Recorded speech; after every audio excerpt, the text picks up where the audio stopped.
The room falls silent. A heavy stillness settles over the audience as I stand before them, my heart pounding with the weight of the truth I'm about to share. There's a boy sitting in this room right now. He's trapped inside a man's body, and he's terrified. Terrified of taking that next step. Terrified of letting go of everything he thinks he knows. Terrified of becoming who he truly could be.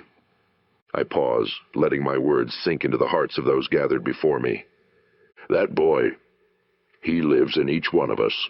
He's the voice of comfort that whispers, "Stay safe. Don't risk it. Remember what happened last time." He's the part of us that clings to old habits, old fears, and old excuses. He's the part that would rather dream about success than wake up and chase it. The air grows thick with recognition. I can see it in their eyes, the uncomfortable truth beginning to surface. But here's what that boy doesn't want you to know. He's killing you, slowly, quietly, one missed opportunity at a time, one excuse at a time, one maybe tomorrow at a time, and while he's doing it, he's robbing the world of something precious, the man or woman you were meant to become. A gentle murmur ripples through the crowd.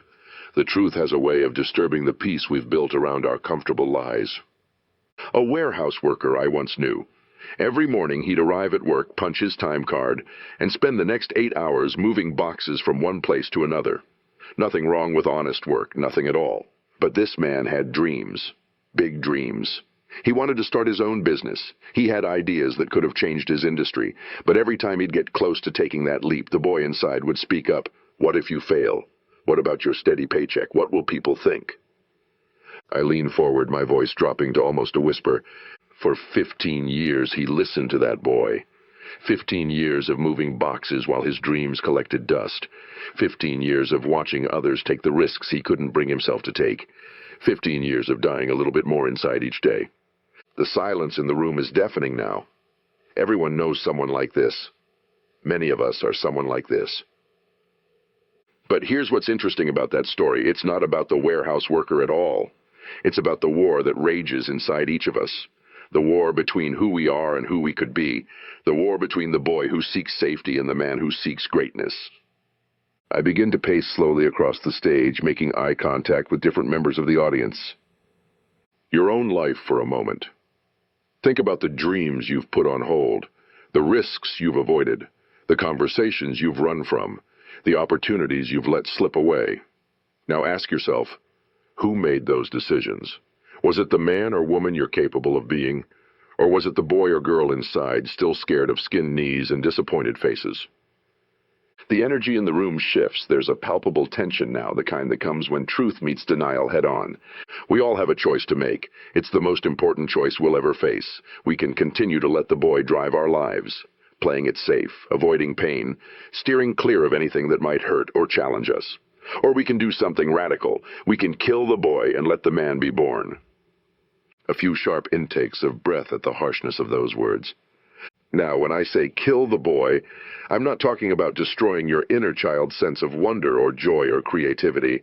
I'm talking about putting to death the parts of yourself that use fear as an excuse, the parts that would rather complain than create, the parts that would rather blame than build. I paused, letting the weight of these words settle. There was once a young man who worked at a small radio station in the Midwest. Every day he'd watch the main announcer command the airwaves with such confidence, such presence. And every day that young man would think to himself, I could never do that. I don't have the voice, I don't have the education, I don't have what it takes. The boy in him was loud that year, very loud. He'd come up with every reason why he shouldn't even try. You'll make a fool of yourself, the boy would say. People will laugh at you. Better to stay where you are, where it's safe. But one day something changed. The main announcer fell ill, and there was no one else available to take over the morning show. The station manager looked at this young man and said, "It's your turn." In that moment, he had a choice. He could listen to the boy inside screaming in terror, or he could let that boy die and let the man be born. For what felt like an eternity, he stood there, paralyzed between these two versions of himself. And then he did something remarkable. He chose. He walked into that studio, sat down behind that microphone, and even though his hands were shaking so badly he could barely read the script, he began to speak. Was it perfect? Far from it. Did he make mistakes? Absolutely. But something profound happened that morning. With each word he spoke, with each moment he pushed through his fear, the boy inside grew a little quieter and the man grew a little stronger. That's what killing the boy looks like. It's not one grand moment of transformation. It's 1,000 tiny choices to be brave when you'd rather be safe, to speak up when you'd rather stay silent, to try when you'd rather quit. I take a moment to scan the room, seeing the recognition in their eyes, the subtle nods of understanding. But here's what most people don't understand about this process. It's not just about courage, it's about responsibility. The boy inside us doesn't just hide from fear, he hides from accountability. He's the one who says, it's not my fault. He's the one who says, I couldn't help it. He's the one who says, someone else should fix this. The man or woman we're meant to become, they know better. They understand that life responds not to our wishes, but to our choices. They understand that every moment of every day, we're writing the story of who we are and who we're becoming. The last time you faced a difficult decision, maybe it was in your career, maybe it was in a relationship, maybe it was just in the quiet of your own mind, wrestling with a truth you didn't want to face. Who made that decision? Was it the grown person you're capable of being, or was it the child you used to be? The question hangs in the air, heavy with implication. I've seen it happen countless times. A person comes to a crossroads in their life. Everything they've built, everything they've known, everything they've relied on, it all comes down to one moment of choice. And in that moment they have to decide. Will they listen to the boy who wants to run and hide? Or will they finally let the man or woman inside them stand up and be counted? The hardest truth I've ever had to face, and the one you'll have to face too if you're serious about this journey, is that comfort is the enemy of growth. The boy inside us craves comfort above all else. He'll sacrifice dreams, relationships, opportunities, even our self-respect, all in the name of staying comfortable. Let me share something with you that might make you uncomfortable. In fact, I hope it does, because discomfort is where transformation begins. Every single person in this room has a graveyard. Not a physical one, though that might be easier to face. No, I'm talking about the graveyard of opportunities you've buried, the graveyard of relationships you've let die, the graveyard of dreams you've laid to rest, all because the boy inside couldn't bear the discomfort of facing them. In that graveyard lies the business you never started, the love you never confessed, the challenge you never accepted, the life you never dared to live. And here's the cruel irony. The boy inside thinks he's protecting you by creating this graveyard. He thinks he's keeping you safe. But all he's really doing is ensuring that the man or woman you could become never gets the chance to live. There was a salesman who worked in a small-town department store. Every day he'd watch customers walk in and out, and every day he'd sell them the same basic items. He was good at his job, comfortable even, but he had a dream of starting his own retail business, something innovative, something different. For years, he kept a notebook filled with ideas, marketing strategies, store layouts, product lines, everything he needed to get started. But every time he'd think about taking that first step, the boy inside would start whispering, "What if no one comes? What if you lose everything? What if you end up looking foolish?" That notebook became his graveyard. Those dreams, those ideas, they died a little more each day he chose comfort over courage. Each day he chose the boy over the man. But here's what's fascinating about this process of killing the boy and letting the man be born. It's not just about what you do. It's about who you become in the process. The man or woman inside you isn't just waiting to emerge. They're waiting to be created through your choices. The decisions you've made in the last week, the last month, the last year. Each of those decisions was either feeding the boy or feeding the man. Each choice was either reinforcing your fears or building your courage. There is no neutral ground in this battle. The boy inside us has some favorite weapons. Let me share them with you, because once you recognize them, you'll see them everywhere in your life. First, there's rationalization. The boy is a master at making excuses sound reasonable. Now isn't the right time. I need more preparation. Someone else will do it better. Then there's comparison. The boy loves to compare your chapter 1 to someone else's chapter 20. He'll have you believing that because you can't do something perfectly right now, you shouldn't do it at all. He'll have you thinking that because someone else seems to have it all figured out, your journey isn't worth starting. And perhaps his most potent weapon, the comfort of tomorrow. There's always tomorrow, the boy whispers. You can start tomorrow. You can change tomorrow. You can take that risk tomorrow. But here's what the man knows that the boy doesn't. Tomorrow is where dreams go to die. I once knew a teacher who spent 30 years teaching the same grade, the same subjects, the same way. Nothing wrong with teaching. It's one of the noblest professions there is. But this teacher had a dream of writing a book that would revolutionize how children learn. She had insights, experiences, methods that could have changed countless lives. Every summer she'd tell herself, "This is the year. This is when I'll start writing." And every summer the boy inside would find reasons why she should wait. "You need more experience," he'd say. "You need more credentials. You need more time." 30 years passed. Thousands of students came and went, and that book, it remained unwritten. Not because she lacked the ability, not because she lacked the knowledge, but because the boy inside her was stronger than the woman she could have become. That's the tragedy of letting the boy live too long. It's not just about the dreams we don't pursue. It's about the person we don't become, the lives we don't touch, the difference we don't make. But here's where it gets interesting. The process of killing the boy and letting the man be born isn't just about individual achievement. It's about responsibility to something larger than ourselves. The boy thinks only of his own comfort, his own safety, his own small world. The man or woman understands that we have a responsibility to become the best version of ourselves, not just for our own sake, but for the sake of everyone our lives could touch. Consider this.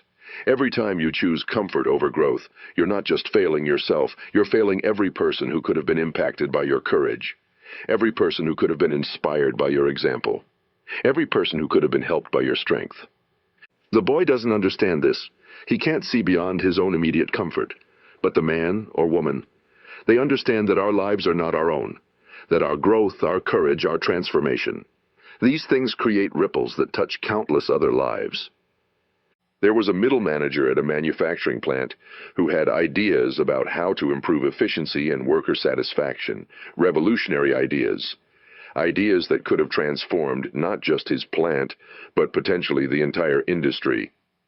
But the boy inside was loud. Don't rock the boat. Don't challenge the status quo. Don't risk your position. For years he sat in meetings watching problems he knew how to solve go unsolved, watching opportunities he knew how to seize go unseized, watching people he could have helped continue to struggle. All because the boy inside him valued comfort over contribution. That's what's at stake here. When we let the boy continue to rule our lives, we're not just stunting our own growth. We're withholding our gifts from the world. We're burying our light under a bushel of fear and comfort. The man or woman inside you knows this truth. You have something unique to offer. Something that only you, with your specific combination of experiences, insights, and abilities, can contribute. But as long as the boy is in charge, that contribution will never see the light of day. The moment you decide to kill the boy and let the man be born, something profound happens. The world doesn't change, but your relationship with it does. The challenges don't disappear, but your response to them transforms. The fears don't vanish, but your power over them grows. What happens in that moment of decision? It's not comfortable, it's not pretty. It's not like those moments of inspiration where everything feels possible and the path seems clear. No, this is different. This is raw. This is real. When you truly decide to kill the boy, the first thing you feel is loss. Loss of excuses, loss of hiding places, loss of the comfort that comes from never really trying. The boy inside has been your companion for so long, your protector, your excuse maker, your comfort provider. Letting him die feels like losing a part of yourself. But here's the beautiful paradox. In that loss, you find something greater. As the boy dies, the man or woman begins to emerge. And with that emergence comes a new kind of strength, not the fragile strength of avoiding pain, but the real strength of facing it head on. I remember a small business owner who ran a local diner. Every day he'd serve the same meals to the same customers in the same way. The boy inside him was perfectly happy with this arrangement. It was safe, it was predictable, it was comfortable. But there was something else inside him, a vision of what his business could become. Not just a place to eat, but a community hub, a place where people could connect, share, grow. The man inside him could see it clearly. But to make that vision real, he'd have to risk everything he'd built. For months he wrestled with this decision. The boy inside screamed about the risks, the potential failure, the embarrassment if things went wrong. But slowly, painfully, he began to let that boy die. And as he did, something remarkable happened. He started making changes, small at first, rearranging the seating to encourage conversation, then bigger, changing the menu to include dishes that reflected his true culinary passion, then bigger still, hosting community events, starting a local food sourcing program, creating a space for local artists to display their work. Did everything work perfectly? Of course not. There were setbacks, there were failures, there were moments when the boy inside tried to resurrect himself with whispers of, "I told you so." But something had fundamentally changed. The man had emerged, and he wasn't going back into hiding. That's what the death of the boy looks like in real life. It's not one moment of dramatic transformation. It's 1,000 small choices to act like the person you're capable of being, even when everything inside you wants to retreat to who you used to be. But here's what most people don't understand about this process. It's not just about what you do, it's about what you stop doing. The man or woman inside you knows that growth isn't just about adding new behaviors. It's about eliminating the old ones that no longer serve you. The habits you have right now that belong to the boy, the habit of making excuses, the habit of blaming others, the habit of waiting for permission, the habit of playing small, these aren't just behaviors, they're survival mechanisms that the boy created to keep you safe and comfortable. Killing these habits feels like dying because, in a way it is, you're letting a part of yourself die so that a greater part can be born. And just like any death, there's grief involved. Grief for the comfort you're leaving behind. Grief for the excuses you can no longer use. Grief for the simple answers that no longer satisfy. But here's the truth that the man or woman inside you knows. That grief is the price of growth. That discomfort is the currency of transformation. That the death of who you used to be is the toll you pay to become who you're meant to be. There was a writer who spent 20 years talking about the novel he was going to write. He had the whole story in his head. He could describe every character, every plot twist, every theme. The boy inside him loved this arrangement, all the identity of being a writer without any of the risk of actually writing. But one day something shifted. He realized that he wasn't just failing to write a book. He was failing to become the person he was capable of being. The boy inside him had turned his dream into a shield, protecting him from the possibility of failure but also from the possibility of success. The day he started actually writing wasn't a day of inspiration. It wasn't a day when everything felt clear and possible. It was a day when he chose to let the boy die, the boy who was comfortable with dreams but terrified of reality, the boy who preferred the safety of someday to the risks of today. The first words he wrote weren't brilliant. The first pages weren't perfect, but they were real. And with each word, with each page, the man inside grew stronger while the boy grew quieter.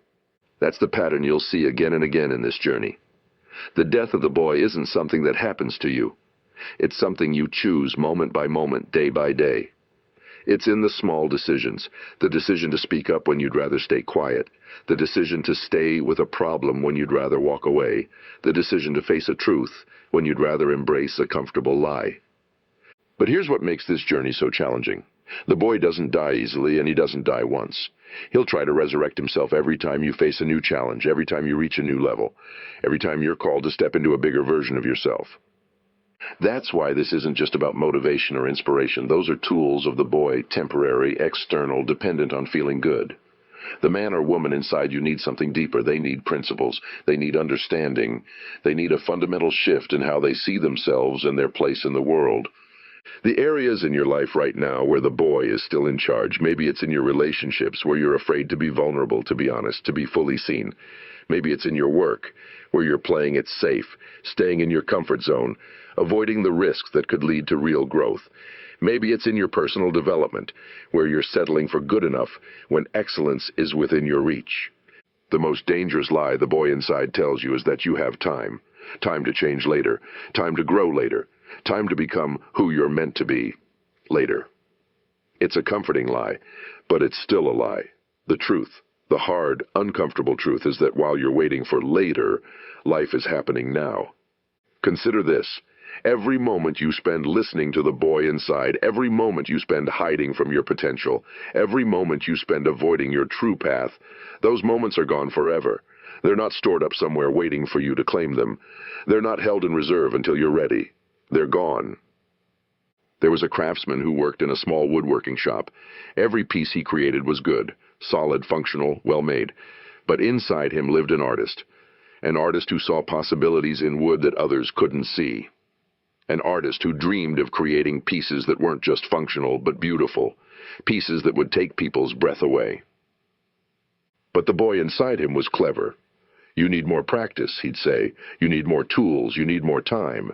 And so year after year, the craftsman made good pieces while the artist inside him slowly died. Until one day, he found an old piece of wood in his shop. It was different from anything he'd worked with before. The grain was unusual, the coloring unique. And in that moment, something inside him shifted. The artist he could become spoke louder than the boy he had been. He spent weeks on that piece, working late into the night, trying techniques he'd never dared to try before, pushing himself beyond everything he thought he knew about his craft. The boy inside screamed the whole time, "You're wasting time, you're wasting materials, you're going to fail." But something remarkable happened. As he worked, as he pushed through his fears and doubts, the boy's voice grew fainter. And another voice grew stronger, the voice of the artist he was becoming. The voice of the man who knew that greatness requires risk, that mastery demands sacrifice, that becoming who you're meant to be requires letting go of who you've been. The piece he created wasn't perfect, but it was authentic, it was bold. It was alive with the spirit of the artist he was becoming, and more importantly, it marked the death of the boy who had been holding him back and the birth of the man he was meant to be. That's what killing the boy looks like in real life. It's not about waiting until you're ready, because the boy will never let you feel ready. It's not about waiting until you're certain, because the boy will never let you feel certain. It's about choosing to act despite the uncertainty, despite the fear, despite the voice inside that begs you to wait. But here's what makes this journey so challenging. The boy doesn't just live in your fears. He lives in your habits. He lives in your excuses. He lives in your comfortable routines. And each of these is like a room in the house where the boy lives. To kill the boy, you have to be willing to burn down that house. Your daily routines, the way you start your day, the way you handle challenges, the way you respond to opportunities. How many of these patterns were created by the boy to keep you safe? How many of these habits were designed to protect you from growth rather than promote it? The man or woman inside you knows that real growth isn't comfortable. Real transformation isn't safe. Real change isn't convenient. But the boy inside will do everything he can to convince you otherwise. He'll try to bargain with you. Let's make small changes. Let's take it slow. Let's not risk too much. And sometimes that boy's voice will sound reasonable. After all, isn't it smart to be cautious? Isn't it wise to be careful? Isn't it prudent to protect what you've built? But here's what the boy doesn't want you to realize. There's a world of difference between being cautious and being afraid, between being wise and being stuck, between protecting what you've built and imprisoning yourself within it. There was a small-town mayor who saw his community dying. Businesses were closing. Young people were leaving. The life was draining out of the streets. The boy inside him and inside many of the townspeople said, "This is just the way things are. You can't fight change. Better to accept it and make the best of what's left." But the man inside him saw something different. He saw possibility where others saw decline. He saw opportunity where others saw loss. He saw a future where others only saw the past. The changes he proposed weren't popular at first. The boy inside every person in that town fought against them. "It's too risky," they said. "It's too different," they complained. "It's not who we are," they protested. But he understood something fundamental about transformation. The person you are and the person you could be can't both survive. One has to die for the other to live. The boy who wants everything to stay the same has to die for the man who can create change to be born. That's the choice we all face every day in ways both large and small. Will we listen to the boy who wants to keep everything the same, or will we let the man or woman inside us lead us towards something better? The cost of letting the boy live is not just personal, it's universal. Every time you choose comfort over growth, you're not just limiting yourself, you're limiting every life you could have touched, every person you could have inspired, every change you could have created. The ripple effects of your choices. When you let the boy keep you small, you're not just diminishing your own life. You're diminishing the lives of everyone who could have benefited from your courage, your creativity, your willingness to become more than you are right now. The boy inside doesn't understand this. He can't see beyond his own immediate comfort, his own immediate safety. But the man or woman you're capable of becoming, they understand that our lives are not entirely our own, that our growth or our stagnation affects everyone around us, that our courage or our cowardice shapes not just our future, but the future of everyone we touch. The truth about transformation, the kind of transformation that kills the boy and lets the man be born, is that it's both harder and easier than you think. Harder because it demands everything from you, easier because you already have everything you need to begin. The boy inside you wants you to believe that transformation requires something external, more money, more time, more resources, more credentials, more approval from others. But the man or woman inside knows better. They know that the only thing transformation requires is decision, real decision, the kind that cuts off all possibility of retreat. There was a small business owner who ran a local bookstore. Every day he'd watch the world changing around him.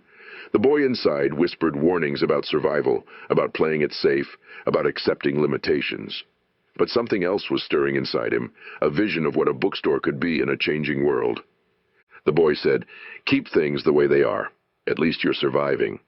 But the man inside saw more than survival. He saw possibility. He saw a future where his bookstore wasn't just a place to buy books, but a center of learning, of community, of transformation. The changes he needed to make were scary. They required investment, not just of money, but of himself. They required him to learn new skills, to think in new ways, to become someone new. The boy fought against every change, every risk, every step into uncertainty. But here's what he discovered, what everyone discovers when they truly commit to this journey. The person you become in the process of transformation is more valuable than anything you might gain or lose along the way. The death of the boy isn't just about ending something, it's about beginning everything. That's what makes this journey so powerful and so terrifying. You're not just changing what you do, you're changing who you are. The boy inside understands this, which is why he fights so hard to survive. He knows that once the man or woman is truly born, there's no going back to who you used to be. The areas in your life right now where you're still letting the boy make decisions. In your relationships, are you hiding behind walls built by past hurts? In your work, are you settling for less than your best because excellence feels too demanding?